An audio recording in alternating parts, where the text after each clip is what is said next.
Literally Heinous. Literally Heinous with Lily Maslia.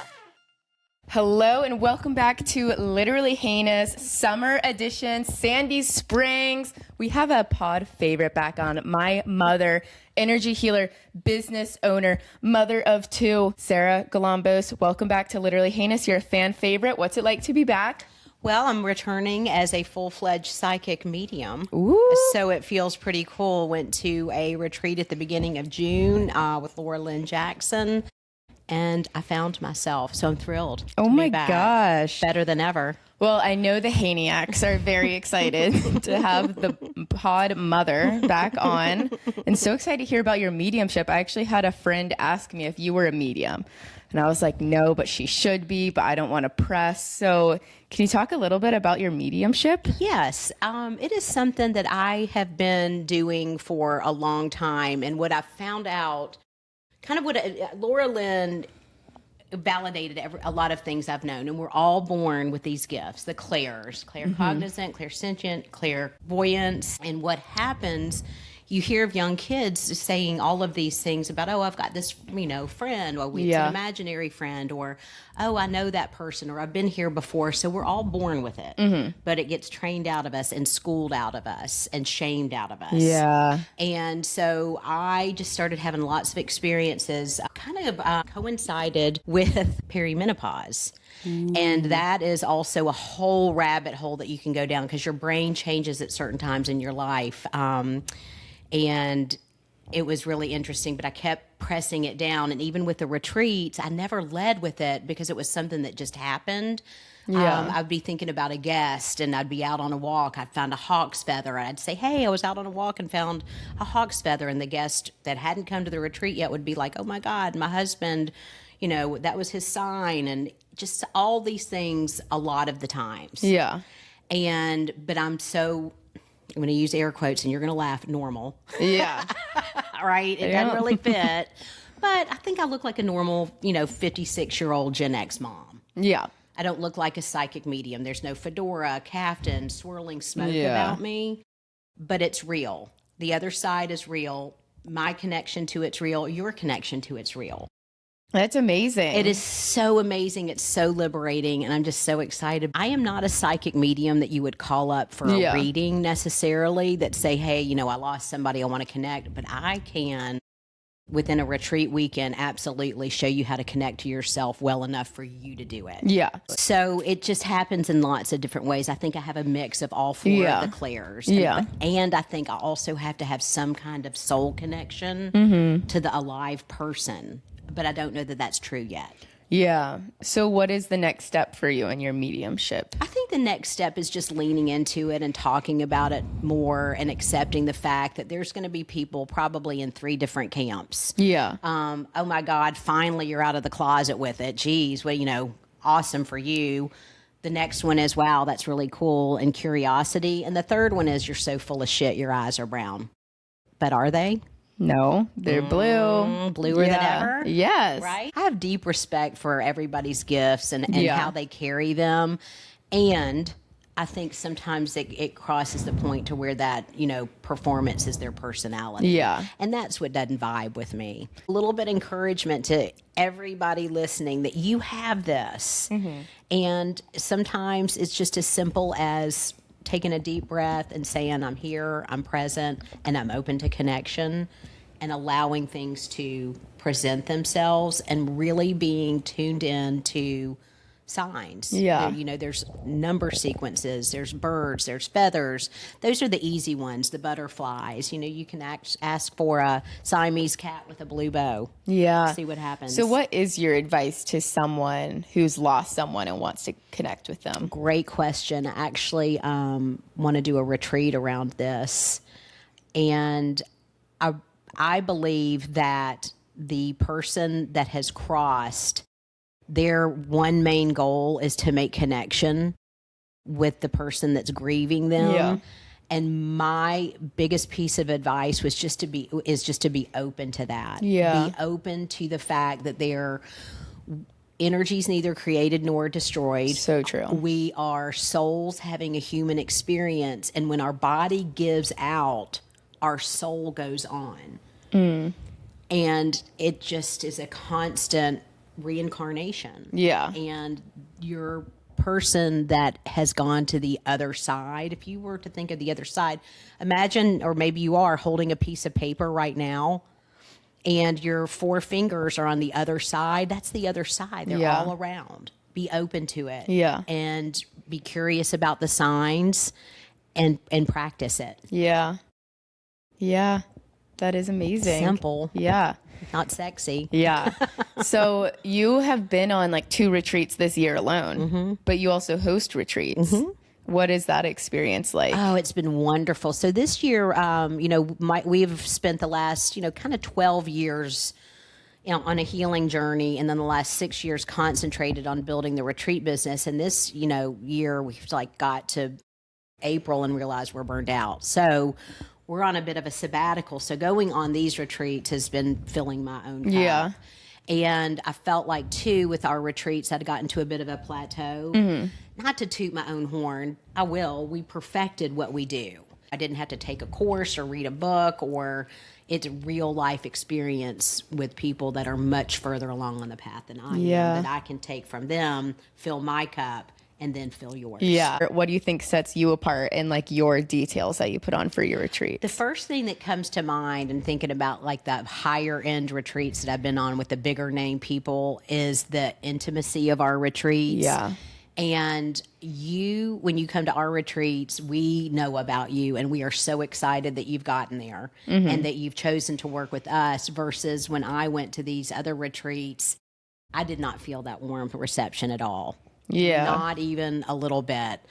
I think that our hearts are open and our home is open, like the literal home where we live. And I think people feel that. We are literally welcoming you home. Yeah. And we mean it. Yeah. I think that sets us apart. I want to talk about my trip to LA. Okay, so I came back from LA a few days ago. I went on a trip with my friend Emily, and we had so much fun. So I don't know if people know this, but I have like a spiritual connection to LA, which is interesting because the reputation of it is soulless, like devoid, like dark energy, Devil's playground.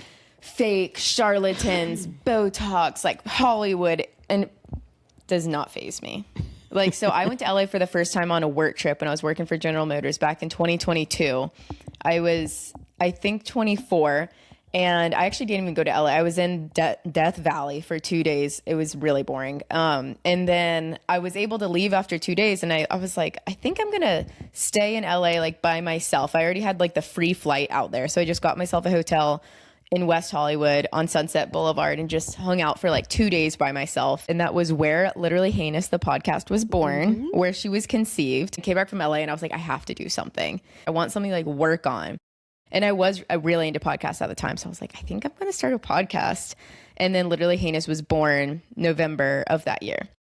And then I was like fixated on LA after that. I was like, I have to move to LA. And I was like trying to get Jack on board. And he was on board. He was okay. And then that was into how we moved on to New York, is because Jack was like, all right, I'm willing to leave Detroit, but I'd rather do New York instead of LA. And then I was like, okay. You have a spot in your heart. I do. I think This time I was worried that you might want to stay. no, I still wouldn't. I still wouldn't want to stay in LA. Like I really don't like driving that much, and it's so driving dependent, which is really hard. LA, you have to be very intentional with like where you're going. Like in New York, it's nice because you could just walk out of your apartment and just stumble upon things, meet a friend, and like take the train. You know, like you can zip home if you need to. Like LA, it felt like I needed to be out for the day, and I like because I was Ubering. Have all your supplies. Have all my supplies, my sunscreen. I was so scared of getting sunburned. And then like when you're Ubering, like you have to know exactly where you want to go, which is hard. But it was really fun. And like the energy that I have when I'm in LA, I'm like, I need to be like this everywhere that I go. Cause when Your LA persona. yes, my LA persona, it's like I wake up and I'm like, good morning, LA, I'm here. LA, it's just like beautiful. And I think I'd always romanticized it, like even when I was really little, because I always loved celebrities and pop culture and Hollywood and like the tabloids. Like I was obsessed with tabloids. And I wrote this, I have a picture of it somewhere, but I found this like school assignment that I did where I wrote about like how badly I wanted to go to Hollywood. And so I just like feel that connection when I'm there, and I'm able to like, You might have a past life in Hollywood. whoa, I feel like I do. We should do a past life regression. Yeah. We'll do that. Okay. We'll keep you posted too. Okay, let's do that for sure.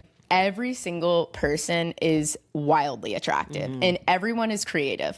It's not like that in New York. Like there's obviously a lot of creatives in New York, but everyone in LA works in entertainment in some way, somehow. People are so nice there. And then it's also like, are they nice? Because when I walk into spaces in LA, I'm like, good morning, everybody. I would love an iced latte. How are you? How are you? And then in New York, I'm just like grumbling around. Like we went to this coffee shop called Canyon Coffee, and we were able to walk there. It was like a 30-minute walk, like up some crazy hills. We went there 3 mornings in a row and would sit for like an hour each morning. And every morning we had like a different rotating cast of like people that would come sit next to us. Like one of the mornings we met this like really hot dad and like his like 8-year-old son, and they were so cute and so fun. Like they were going to the beach that day, and like we shared a table with them. Like they had breakfast with us, and we were like talking to the little kid and like talking to his dad about like what the kid's doing this summer. And then after they left, we got talking to this guy, and he's like a movie like producer or like wannabe guy, and but also like a watch collector. And then his friend comes over, and they pull out all these watches out of their bags, like Cartier, Rolexes. We're trying them on, but it was so fun. And we went to a movie one day too, and it's just I just like love it. I don't know what it is, like why I don't know. It just feels like everything is cool there, and it's the history of it, and I just love history. And we were going to see a movie. We picked like Olivia Wilde's new movie, The Invite. Fabulous, by the way. Loved it. Oh, I want to see that. But the theater that we saw it in, it was called the Vista, and we just picked a random movie theater, didn't even think about it. And we go into this theater, and it has the cool like marquee in the front, and like it looks really vintage. And then you go in, and it's only one theater, and the theater is 100 years old. It was built back in the 1920s. And then it had like a bunch of different owners, and it was so beautiful. Like it looked like the Fox Theater. Like it was a real like theater. And then Quentin Tarantino bought it in 2020 and renovated it, and it looks fantastic. And they only show movies on film, so the movies like have to be shot on film, and there's no previews. They show old cartoons. Oh wow. Yeah, so they showed like some really old like Looney Tunes cartoon, and then they did like a clip reel of the movie that this was based on. And it was just a really amazing movie going experience. And like the theater, and I feel like because you're seeing the movie, and the movie had just come out too, so the theater was packed, and it was fun to see it with like LA people, because everyone's really invested in the movie and people like really care about it. And the night before, Olivia Wilde and Penelope Cruz came to the theater to do like a thank you for watching. Shut up. Yeah. Wow. It was just like everything in LA I love. And then the last night in LA, we kind of had a night out on the town. So this was a Monday night, which was a little bit risky for us. So we went back to this bar in Silver Lake that I loved called Bar 4100. And Silver Lake is like the Bushwick of LA. And it's a little like grungy. LA, it's also like everything is spread out. And this other thing is like there's not like a strip of bars. There's a couple pockets of it maybe, but like the good places, like it's not like in New York where you just roll into bars, or like, oh, there's a good patch of bars over here. Oh, let's walk 2 blocks over and like run into this bar. Like you have to Uber where you're going. Patch of bars. I love that. And I was talking to the bartenders, and then this is me, like I need to be having this energy in New York. I was talking to bartenders, telling them how much I love the bar. I was like, it's so fun being here. I'm already back. I like thought about buying a shirt and like asked them what sizes they have. And then I got my beer for free. Cheers. Cheers. And I'm like, it's not like a unique to LA thing. And I'm aware that it is the energy that I put out in LA is like so overwhelmingly positive, so that I receive all these things in return. Right. And it is a masterclass for me. I'm thinking in your mind's eye, like if you pictured on one half of your mind's eye, New York, and the other half of your mind's eye, LA, what does the difference look like just off the top of your head? when you see them side by side. The difference in what lens? And like, I'm just like in how they look. Like if you saw New York on one side of your brain and LA on one side of your brain, because I see it very clearly as, and I'm just going to tell you, New York to me is darker and grainier, and LA is just pure, vibrant sunshine. Yeah, it is. And that's what I'm getting at. There's a difference in frequency there. It's the sunshine, it's the mountains, and it's like, not everywhere is beautiful. You'll be driving through some areas and be like, "Ooh, honey, what is it?" It's like Atlanta, you know. And then you'll like finally drive into a cute area and you see the mountains and the seeing the houses on the hills is so beautiful to me. Like I just can't get over it. It's such an amazing view. The houses on the hills, and then you'll get a peep of the Hollywood sign, you know. Yeah. And then you'll pass a street that's lined with giant palm trees. And New York, just darker and grainier. I mean, it is. and then there's something, I mean, the stereotype always is like, of course LA is more beautiful and it's sunny every day and it's warm every day and it gets stale is what people say. And then New York, you have to work harder and you have the grainy and the gritty and then the like the cold and the snow and the rain or like the blistering heat or like the trains down or like there's so many inconveniences that when things are great in New York, it's electric because it's like you've earned it. Like this summer's been amazing. Like the energy in the city, the Knicks, Zoran, like Mom Donna Stan summer, like long live. there's just something like that in New York. And because we're all in this together, everyone's taking the train in New York. So LA kind of feels like things are like handed to you. Like the joy is like, here you go. And then in New York, you kind of have to work for it a little harder. Yeah, I get that. That's what people say. I mean, I've never lived in LA. I could see you getting tired of the sunshine, you know? You think you'd ever try it? My dream situation is to have some sort of like project or some work thing that puts me out there for like a month at a time or 3 months at a time. I really don't think I could live there full time. Yeah. And when I was there, like I was meeting people and I was like, okay, I think I want to come back in the fall because I have some potential podcast guests out there. So if I could rent a studio for like 2 days and batch maybe like 4 interviews, do 2 a day. That seems so doable. Yeah. Yeah. So that's my plan for the fall. So yeah, our last night we were at 4100 at Silver Lake, and then Emily wanted to go to this place, Barney's Beanery. It's a pretty famous bar in LA, in West Hollywood, and it was like 20 minutes away. And this other thing that's hard is like we were in Silver Lake, and she wanted to go to this bar in West Hollywood, and I was like, that's a like 25-minute Uber. You lose your buzz, Right. you get kind of tired in the Uber, whatever. And then we were like, she was like, I'll pay for it. Let's just go. And I was like, okay. And we went. And we also had an amazing time there. Like Emily and I have this inside joke that like we're the mayors. Like anywhere you go where you're like setting up camp, meeting a bunch of people, like making friends and enemies, like you're the mayor of that place. So we were the mayors of Canyon Coffee, like the coffee shop that we went to. And then we went to Barney's Beanery and we were the mayors there. And first we met these Australians and they were horrible. They were terrible. I hate Australian men. Sorry. I haven't really met any Australian women. Like I'm sure they're fine, but like as of right now, I don't like Australian men. So we met these guys and they were so crazy. They were so drunk, like spitting in our faces and everything. I was like, no. And then like saying all this problematic stuff. They were raking havoc. So then we kicked them out of our table. And I was like, you guys have to leave. And then I like told on them to this other guy that was playing pool. And then like as we were talking about them, these Australians come back around the bar shirtless. Like completely shirtless. And he was like, is that who you're talking about? We were like, yes, it is.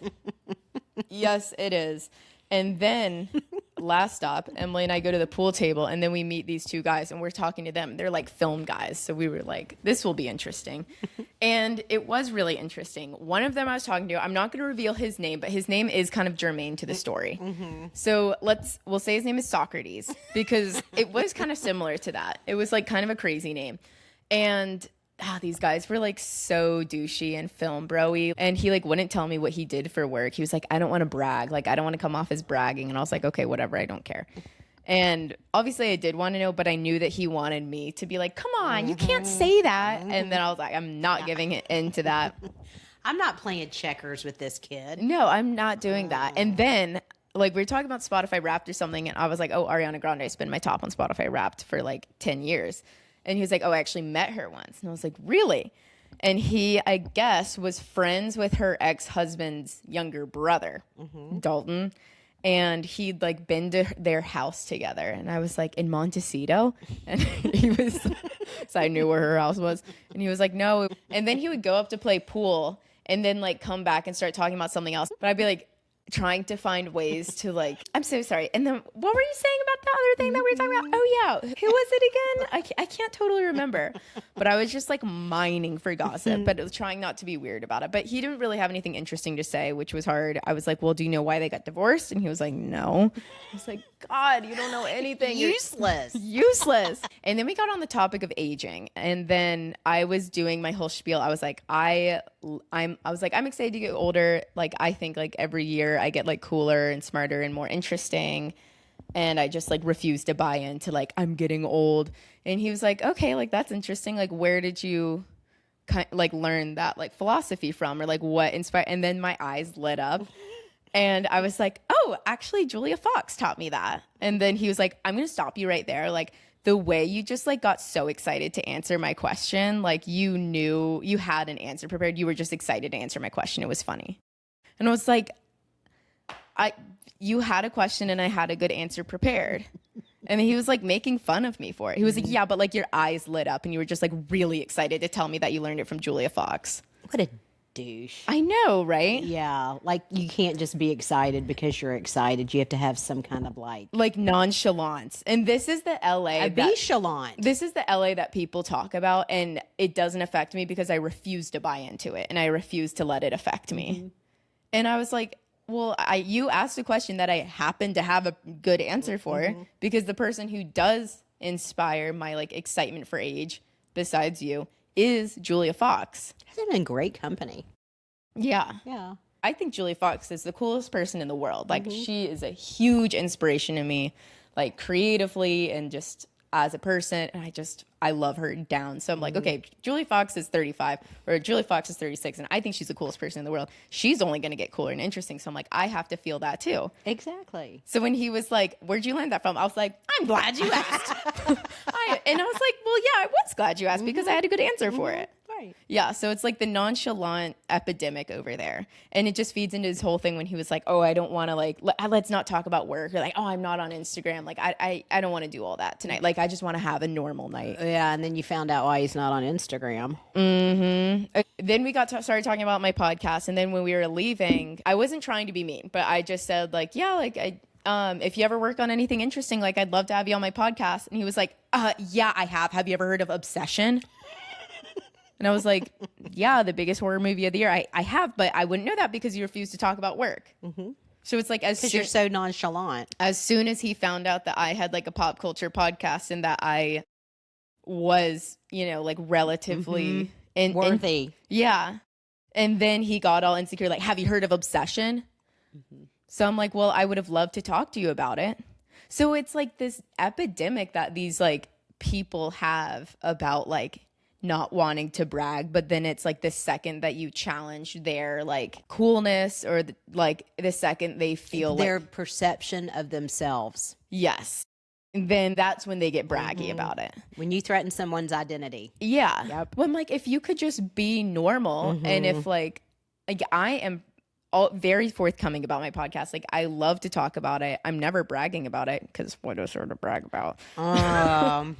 It's all relative. So let's say he did work on Obsession, which like I Googled it, couldn't figure it out. But I did see that the director of Obsession followed his friend that he was with. So, okay, let's say that they're like inner circles with this like Curry Barker guy, or maybe they were like co-producers on it. Like, it's not bragging to just say like what you do and what you're interested in. It's creating connection. And all it does is like when people are like, oh, I don't want to brag, I don't want to talk about it. Like, it makes me think that you value it too much. And that somebody has to work to get that information. Yeah. Boo. That's stupid. So freaking lame. Yeah. If you want to connect. Yeah. And it's like, oh, like we're just two girls at a bar, so it's not worthy of like networking. Like if you were at like an actual industry event, you would, but I don't know. I mean, I feel like all different types of ways about it because there's validity to like not wanting to talk about work and to like, just wanting to talk at a bar and like whatever. But it's also like, if I asked you what you do, like I don't know. Cause I could also see it. I mean, what if people do get weird about it and want to talk? I don't know. Yeah. It was interesting to me, though. Well, and the whole thing is interesting. Most interesting is the way that once you said, I've got a podcast, and he was like, "Whoa, well, I've got that." Yeah. It just, it reeks of insecurity. Totally. And this is the LA that like has that bad reputation. And when people say, oh, everyone's fake there, it's like, I understand why people say that because there are people like that. You know what town I think has the spiritual version of that is Asheville. Oh, really? 100%. Yeah. Yeah. Well, we don't have to go into that, but it's when you're talking about that, that's what flashes into my mind, the spiritual ecosystem. Yeah. I just don't play the too cool for school game. Like I've just never really done it. And I think it's more interesting when people are like forthcoming about their interest and like their obsessions and like, oh my God, I love this person, or I'm obsessed with this thing, or like I want to do this thing so bad, or my dream is to do that. Like I think it's cooler to be like that than to be playing the nonchalant Olympics. Right. And I think that's why like I love LA and I do so well in LA, because other people's like nonchalance, it doesn't affect me at all. If anything, it makes me want to prove to them a point that like you can be chalant. Like I am here, like I have a podcast, like I love celebrities. Ariana Grande is my favorite. Flash the Riz. Who has celebrity gossip?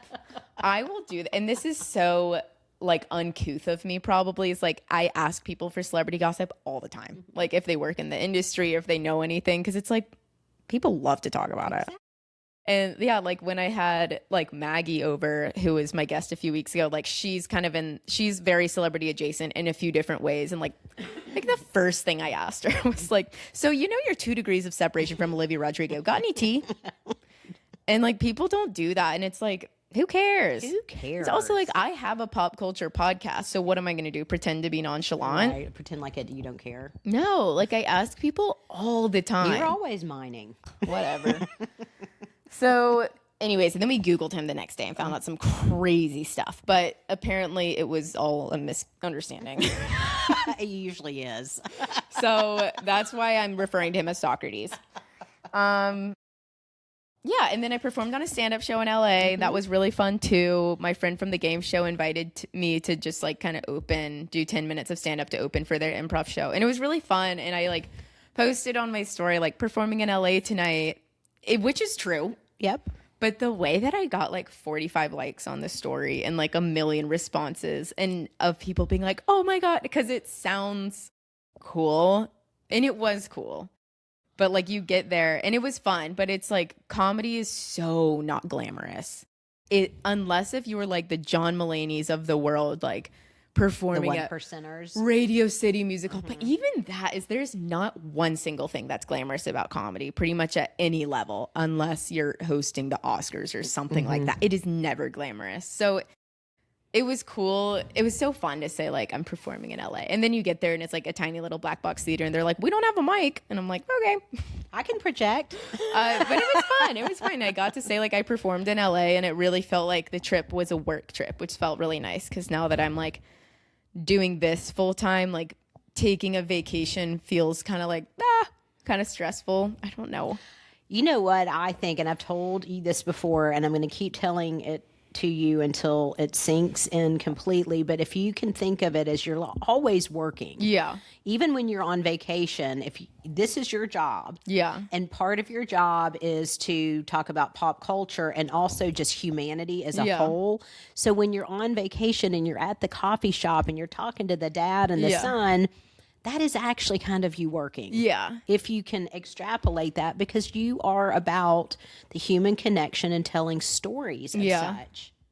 So you're kind of always working. And the more I saw a video about this recently, but it's like the more you go outside and talk to people, you expand your surface area for luck and for like stories and experiences. Like, you have to like increase your likelihood of like good things happening to you and meeting people. And you do that by going outside. And we'll have like a few days on end where it's like all I've done is like work from home. And I'm like, I got to get out more. Right. And same.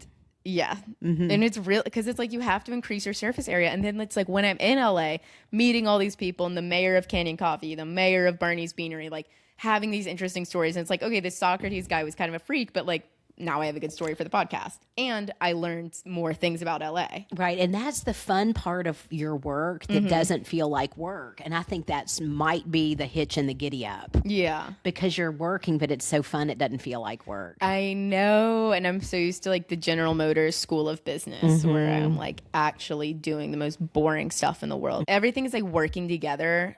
And you might not be able to see it at the time. So another thing is when I was in LA, I got a drink with Matthew Starr, who I had on the podcast a few months ago, who was my pilot writing teacher, and his wife, who's a podcaster. The way that I was so nervous for this drink was I felt so like childish. I showed up 30 minutes early, like walked around the area, like it was like my first day of school, like made sure I knew where the bar was.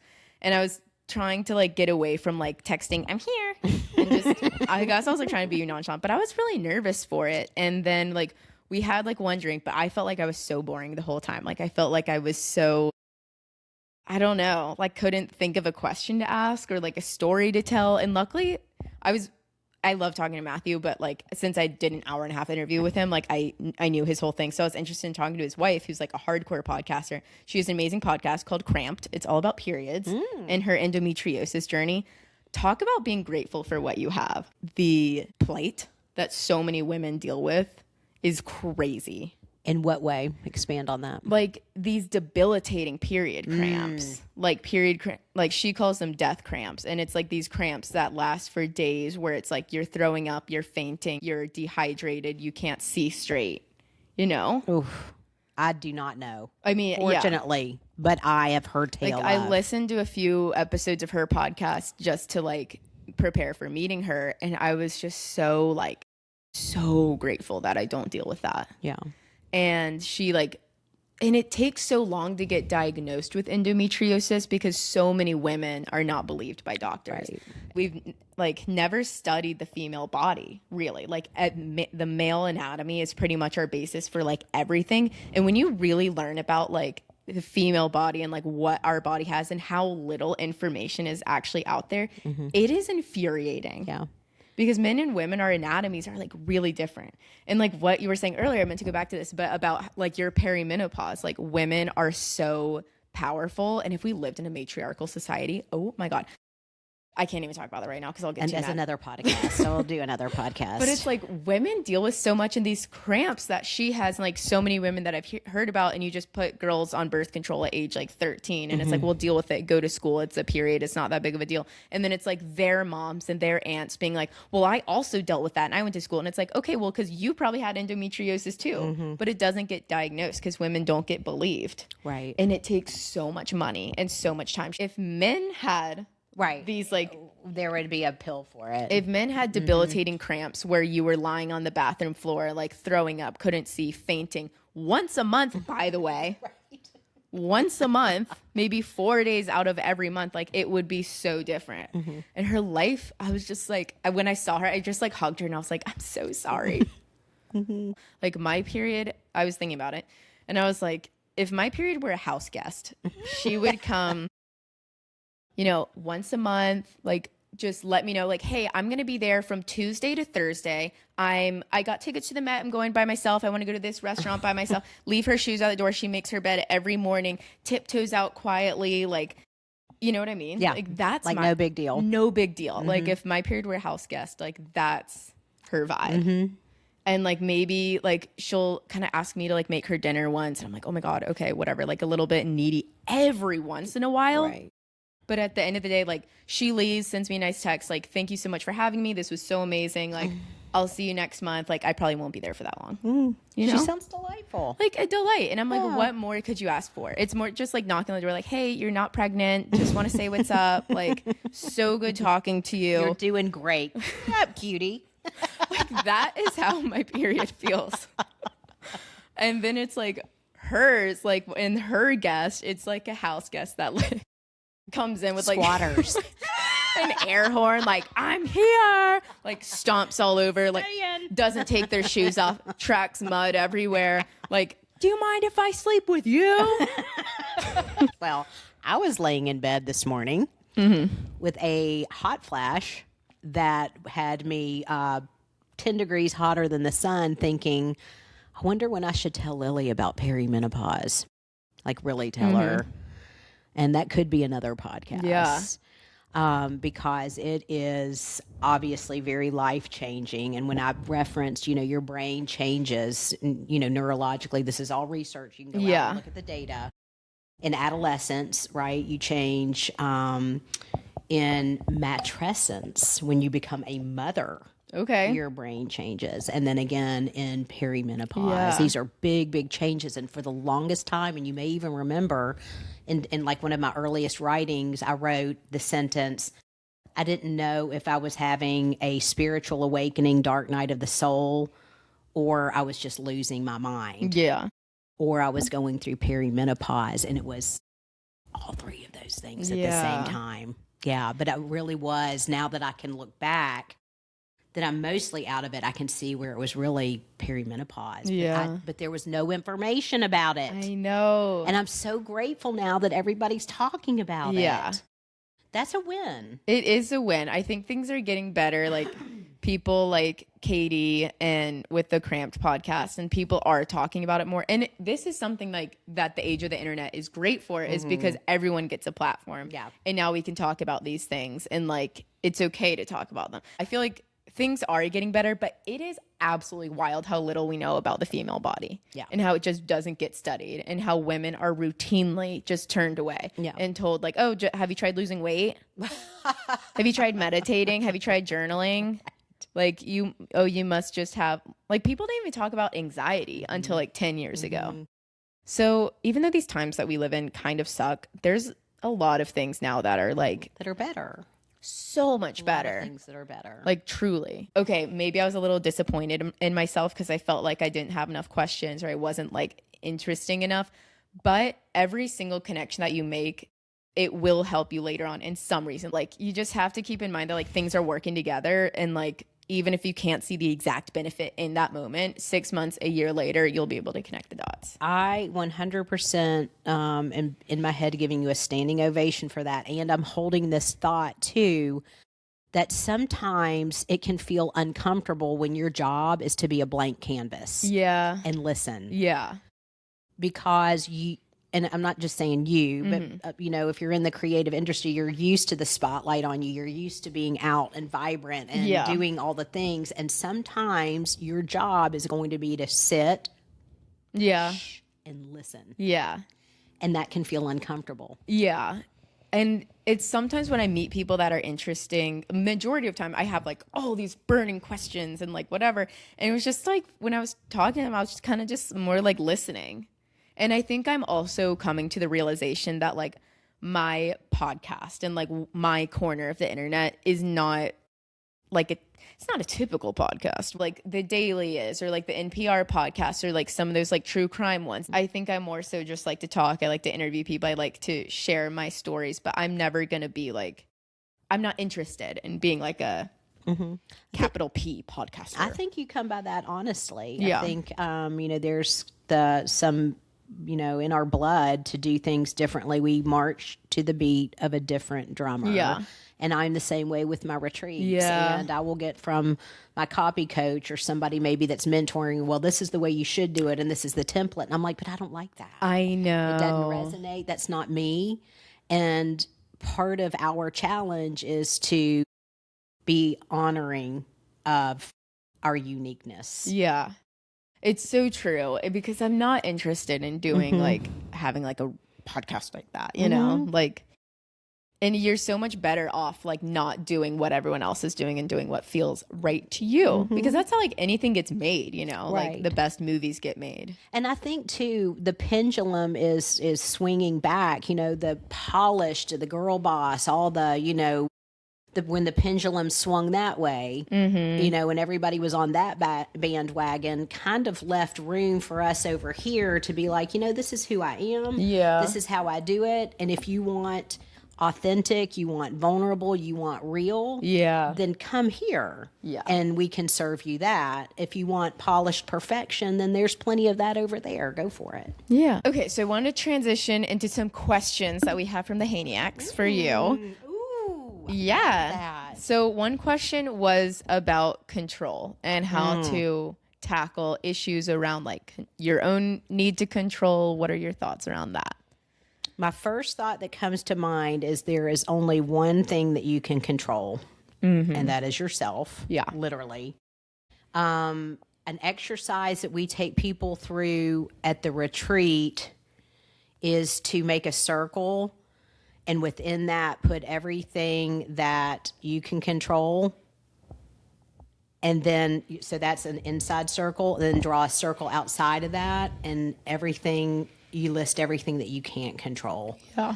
And just knowing what you can control really and truly is yourself and your responses or reactions to incoming events, people, stimuli is the biggest step that you can take towards releasing control that feels obsessive. Yeah. That's what I'm assuming this is coming from. Yeah. Like, how do I control my whole life? Yeah. And everything that goes on in it?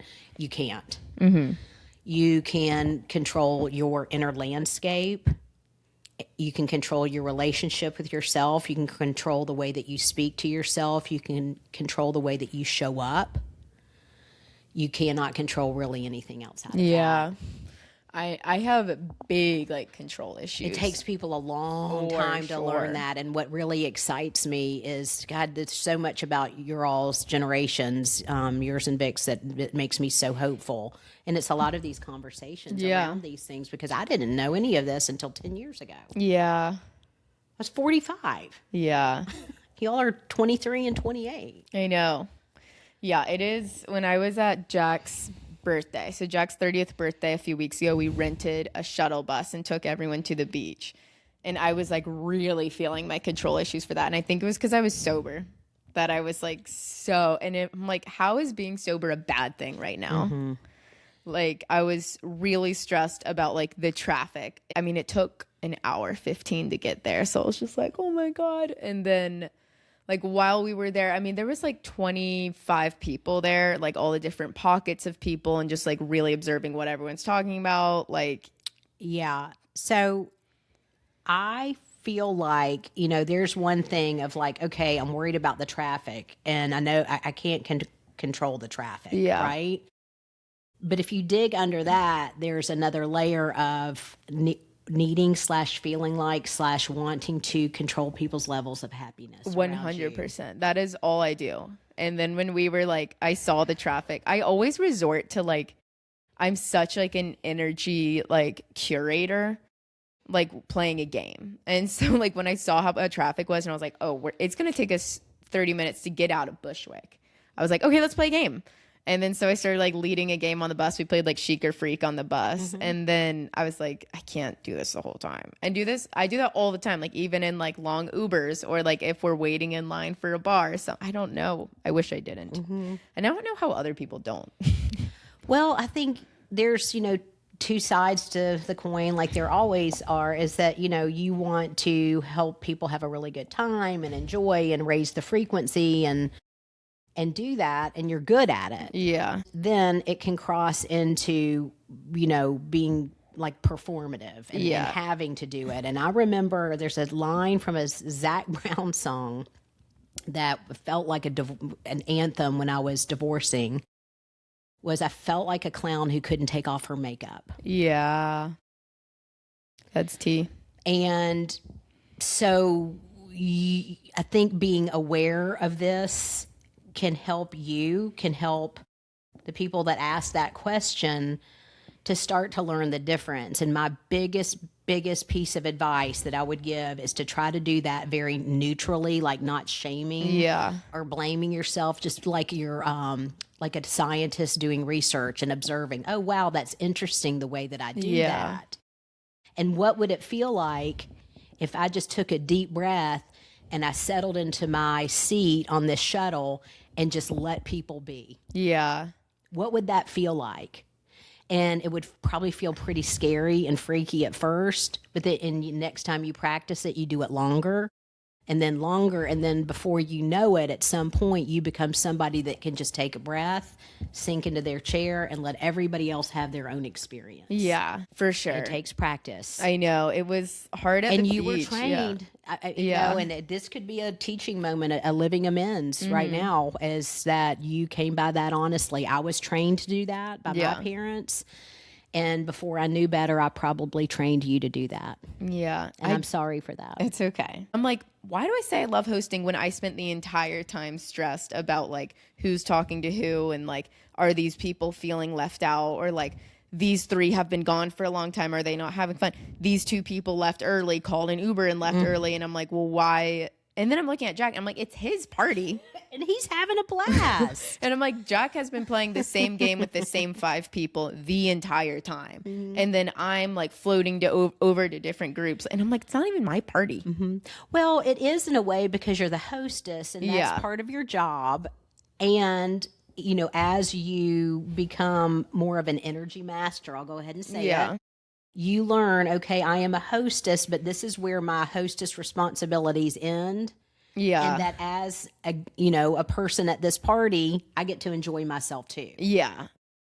I know. And I had at the party too, like 4 separate occasions, 4 different people came up to me, like complaining / joking about other people at the party.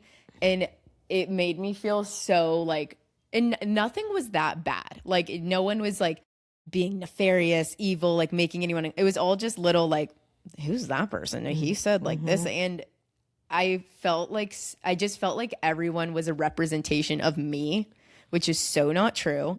And I was also I would like make excuses for them, or I'd be like, I actually don't even know him at all. Like that.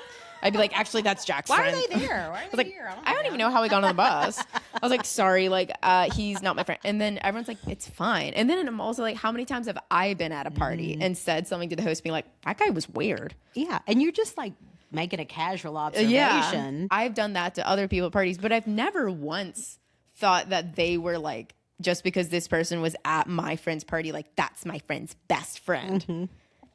So I just need to chill. Well, yes. And practice. One of the 4 agreements is not taking things personally. And you are personalizing those comments. Yeah. They're not your responsibility at all. And it's just like a party. Like it's these things just happen. Like you are having fun. We're drinking like it's 25 people. Some people, like how many times have I been at a party and had kind of a weird conversation with someone and be like, okay, but I've never blamed the host. Yeah. So for my Scotties that are listening, I'm going to say 2 words to that right now. Inappropriate Ron. Yeah. I actually thought about that too. In our last episode, my mom and I she told a story about inappropriate Ron, this guy who was at one of your parties, and like everyone was talking about how inappropriate he was. And then I was thinking about this when I was dealing with this. I was like, did you feel like responsible for him? No, I made up a song. Inappropriate Ron. Like if it were me, I would be like, oh my God, like I have brought in a predator into my home. I've been Ghislaine Maxwelling my friends. Well, no, I didn't. And not to say that I don't take those things personally, but for whatever reason, I did not take inappropriate Ron. That's good. He has lived on in my head rent free. No, that's healthy. That is healthy. Okay, another question from Himanshu is, how do you maintain your youthful spirit? Because of questions like that. That is so kind. I think that I've always been very young at heart. Yeah. And I remember one of your uncle's parents saying to me when I was pregnant with you, it's so interesting how you seem so mature and you act so childlike. What? Woo! I was like, interesting. It was interesting. And I didn't know anything then. Like, I didn't know anything, but I thought, you know what? I know that was probably a dig, and I'm going to take it as the best compliment I've ever gotten. And I embraced that. Yeah. And I have a childlike curiosity. I have sometimes the brain of a 12-year-old boy. Yeah. And I love that energy so much more than being reserved and aging gracefully, whatever the hell that means. Yeah, totally. I want to have fun. I want to be healthy. I want to be with the people that I love. I do things, Himanshu, I do every day, I do something that I connect to myself and to my heart and to that little girl within. Every day I do something. It could be as simple as lighting my incense and saying thank you for a great day. It could be the gratitudes I write at the end of the day. It could just be me falling asleep at night going, Team of Light, that was an awesome day. Thank you. Yeah. Every day I do something to connect to that little girl. I wish I had that picture of me on the trike, but I have a picture of me from about 5 years old. I keep it where I can see it. It's in Blue Ridge right now. Every day I connect to that little one. Yeah. And I think that's how I keep that youthful spirit. You are so youthful, and my, like, as a step grandmother, as sassy. So my stepsister from my stepdad, she has 2 boys who are just so crazy, so full of energy. And you are like a master at playing with kids. Like you just always have been. And you're just so good at it. I believe in that, and I don't know the quote fully or who said it, but to win the affection of babies and animals, like I have always been connected. I saw this little girl at the fireworks the other night, and she and I locked eyes. She had a little towhead with her whale spout pigtails, and we waved the whole time, and I'd look away and look back, and it just, and that brings me so much joy. Children, little ones and animals, and just that soul connection, the joy. It's joy. Yeah. I'm always like worried because I'm not like that. Like I have like a quarter of that, and I have always had a little bit of insecurity around like I'm never gonna be as good as you as like connecting with kids or like playing like that. Sometimes I feel like I don't do it that well, or like I come off a little guarded, and like with kids I just kind of want them to come to me, or like I don't know, I kind of like to let them like have their moment, and then like I don't want to harass children, but no, I don't know, I just like for them to come to me. And I think I do better with like a little bit older kids, like 6 and up. Like with babies scare me because they cry, and then I feel like it's my fault. And then when I was in Hilton Head a few weeks ago with like my other cousins and like their kids, shout out Bren Nora, literally the greatest child I've ever met in my life. If I think about her, I'll cry. My cousin Seth's daughter, she is 6 and she's so cute. And again, like I knew her when she was a baby, but I knew she didn't remember me. And I also feel like I empathize with kids because I remember how it felt when people being like, you've gotten so big. And it's like, who the fuck are you? And I never want to be that adult that's like baby talks or like, you've gotten so big. Do you remember me? Like for some reason, I just don't want to do that. And then with Bren, like when the opportunity was right, I like talked to her and I was like, so I heard you liked makeup. And she was like a little shy, not really like listening. And I just kind of told her, I was like, well, I've got a ton of makeup and I don't know how to use it. I've got blush, I've got lip gloss, I have so much of it. And I have no idea how to use it. And then she just kind of like looked at her mom, Brooke, and like they just walked away. And then Brooke sent me a video of the car ride home being like, can Lily come over tomorrow? Can Lily come over? And I was like, I did it. And then Seth texted me at like 7 a.m. and he's like, you guys... Time to come over. So Bren woke up asking about you and Jack. Is there any way you guys would want to come over? And I was literally on our bikes on the way. And we had so much fun. And Bren is like the perfect child. And then we're like BFFs. I just love her. And then the whole rest of the trip, we were like attached at the hip. Sat next to me at every meal. Like she was looking for me. I was looking for her. Like I was like, all right, Seth, okay, get out of the way. Where is she? Show me her. And then she's FaceTimed me 3 times since being back. She asked about me. She lost a tooth recently, and me and Jack were the first people she wanted to call. Ooh, so I'm wondering, where in this conversation are you feeling like less than me? Because if you could hear yourself, if you could see the way you look, and I love the excitement, by the way. Yeah. You do have it. You have it differently. I think I do have it differently because I feel like I come from a little more of like a deadpan, like sarcastic, but we were capital P playing for sure. And it was so fun. And I feel like I proved to myself that I'm like, okay, I am good with kids. I just kind of take a step back a little bit and wait for them to like, especially if we're on a trip together, if it's a long day, like I let them settle in and do their own thing. And then if I can like identify something that they like that I also like, then I'm able to come in and make a connection. It boils down to everybody wants to feel seen. And Yeah. heard. Everybody. And so when you see them kind of the way they feel about themselves, that's a huge, huge connection point for them. And when so you're describing your ways of connection and kind of describing mine. And when you describe mine, I see a golden lab. Yeah. When you describe yours, I see a cat. Oh, really? Yeah. Yeah, I'm definitely like, I'm for sure black cat energy. And I meant to say retriever. I'm more of a golden retriever. Yeah. With that, in that space. Yeah. Yeah. And like kids like cats too, and I never want to step on the toes of their parents. You know what I mean? Like I never want to like, and then I get weird about like disciplining, or I'm like, do I scold them or like tell them not to do something? Like then I get kind of freaked out because I don't want to step on parents' toes. I also could not imagine like if I were a parent, like I would give everyone a blanket approval to like do anything, beat the shit out of them. Kids love discipline. I learned that when I was a camp counselor when I was like 17 at our staff training in like we were talking about like disciplinary, and it's like kids crave discipline and they need it. Yep. And I've just like always held on to that, and like it makes them feel safe. Yep. I learned that in my teacher training in the, 90s before I became a teacher. I always carried it with me. I carried it with me with you and Vic. I carry it with me to this day and at retreats, because I know that nothing can get done at a retreat until the guest feels safe. Yeah.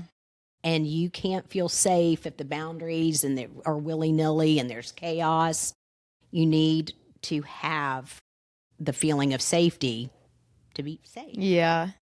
Things need to be orderly to some degree. Yeah. Yeah. It's so true. I've got a few questions. I want to play Chic or Freak with Oh, you. yeah. Okay. Mm-hmm. I didn't even prepare any Chic or Freaks. That's okay.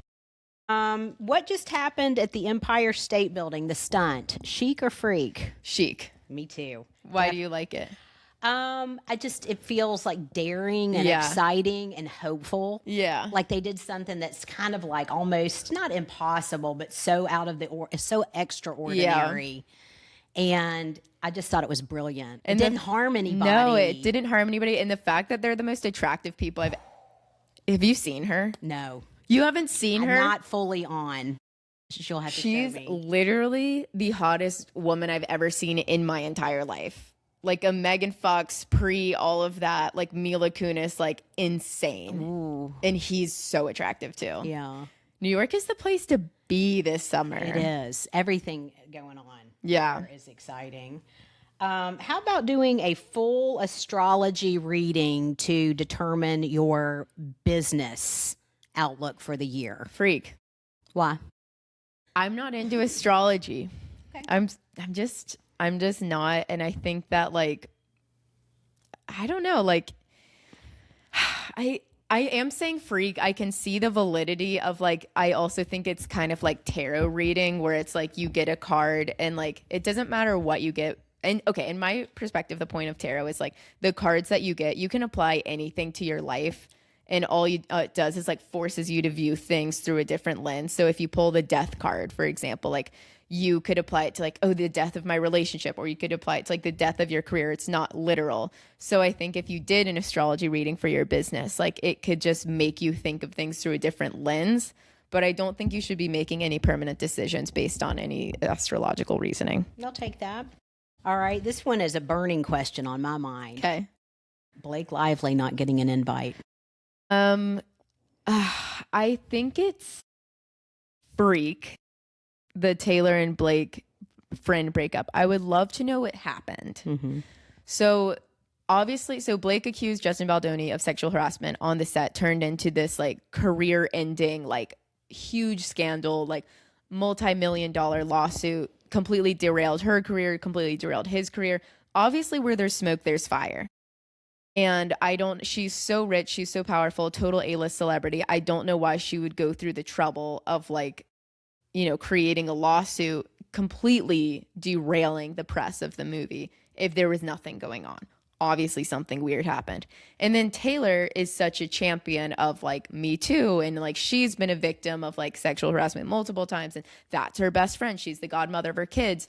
So why would Taylor And then where there's smoke, there's fire for that. So I'm like, why would that lead to a friend breakup? I would see no reason why Taylor wouldn't support Blake. So obviously something big happened between them. My thought is that like Blake started being weird about Taylor. And I think there was even a text somewhere where Blake was like, I have dragons and I'm not afraid to use them, referring to like Taylor said that? Blake said that. Blake said that, okay. Referring to Taylor's estate and like the whole being of Taylor and like Taylor's power and Taylor's fans. So I think that maybe there was something along the way where Blake did some shady stuff trying to like intimidate Justin Baldoni using her. So Blake is crazy, and I really hate Ryan Reynolds. I think that he has an extremely sinister energy. So they're kind of blacklisted from Hollywood a little bit. And I'm such an empath that I feel bad for them, kind of. I don't know. But Blake, she'll be fine, but I just can't imagine. I mean, that guest list was so big for Taylor's wedding. And I think she like made it a statement. Like, yeah, because it was so big, anyone that got excluded was a statement. Yeah. And there's the obvious people that were excluded. The Kardashians were never going to go to that. Like certain, like Charlie XCX was never going to go to that. Olivia Rodrigo. And it is sad. But then it's like when you see the people that were invited, like random people, like Jessica Alba, the entire Steven Spielberg family, like Abby Wambach, like all these random people, then it's like, what happened? Yeah, that hurt. And for Taylor, because she's so vindictive is a really strong word, but she definitely has a lot of like a revenge mentality, like getting back at people. And she's been burned by Hollywood before, but now she loves to like get back at people, which is just so, to me now, I'm like, you have everything in the world. Right. You're literally a billionaire. You are the most famous person on earth. Like you have everything. And she's creating this event where like it's the hottest ticket in town. It's Truman Capote's black and white ball. The swans. Yes. Like she's creating this thing where like, I mean, imagine the power that you have, like how much power she has. She's the most famous person on earth. She's having this wedding where anyone that every single person is clamoring for a ticket. So it's like the people that she's not inviting, like she's putting a scarlet letter on them. Yeah, that's I know. And I just feel like she loves that. Yeah. To be able to like get back at people and to have this like thing that like everyone wants to be there. And like the white party, you know, that famous white party, like he moved the date so it didn't conflict with Taylor's wedding. So crazy. How about having your mom as your best friend? So chic. I say this all the time, like I feel so bad for people that don't have what I have. Ooh. I just like can't imagine, you know. Yeah. But I also am against saying my mom is my best friend though. Yeah. Like I don't say it. Like I feel it, but I don't say it. And it's the same reason why I don't say Jack is my best friend. Because he's not. Like you're my mom. Like Jack is my fiancé. Like you're not my best friend. I have like other best friends that are like friends, you know? Right. But I think that there's some people that are too close with their mom. Yeah. I think we have healthy boundaries. I think we have really healthy boundaries. I think Me too. You know what? I think we're doing the thing. I think we are doing the thing. And I think if you're wondering how we're doing the thing, one word, what would you say? I got my word. What is it? Communication. That's what I was going to say. Yeah, communication. I know. I always think about like you, and it goes back to the controlling thing because I think about me in your shoes. I feel like I would want to control my child. Like if they were doing something that I didn't want them to do. I'm like, I need to figure out my controlling issues before I have children because I am so, sometimes I'm like, do you just bite your tongue at things that I say? Yeah. You know what I do with both of you? And I as I'm biting my tongue, I always offer up to my team of light. Yeah. For their highest timeline, guide them, guard them, protect them. Yeah. And I surrender it. Totally. Because the other thing is you have to remember is like when I say things, like nothing's set in stone usually. Like I roll things out to or like I entertain ideas. Like when I was in my LA phase, you know. And it's like if you as a mom like nip things in the bud or say things, it makes the child not want to come to you. Right. Right. Because a lot of times as you are transitioning from, you know, a child, let's say 18 into a young adult, you really need to soundboard a lot. Yes. And you need to say these things out loud. And, you know, what sticks, what has legs, what is stupid, what is detrimental. And having somebody you can do that to that just lets them land and doesn't say anything about it. Yeah. Gives you the time and space to noodle it out and figure it out on your own. Yeah. If it's real important, and I think I say this to you, I don't weigh in unless it's like, Yeah. do you want me to wait? You want a coach? You want a mom? Do you want me to shut up? Yeah. And then you also have, like, if I am soft launching something, like moving, or I don't know what I've said recently that's made you bite your tongue, and I kind of don't really want to know. But, like, you don't need to say anything until it's, like, pertinent. Right. And I feel like if I was kind of, like, entertaining an idea that you were like, I don't know about that, like, you can just, like, let me write it out. And then when it starts to become, like, I'm actually doing it, then you can Ask some questions around it, typically. ask some questions. Yeah. Stay curious, my friends. Truly. Mm-hmm. Well, thank you so much for playing Chic or Freak. It's so fun to be on the receiving end of Chic or Freak. That was such a nice surprise. I like totally forgot to do one for you.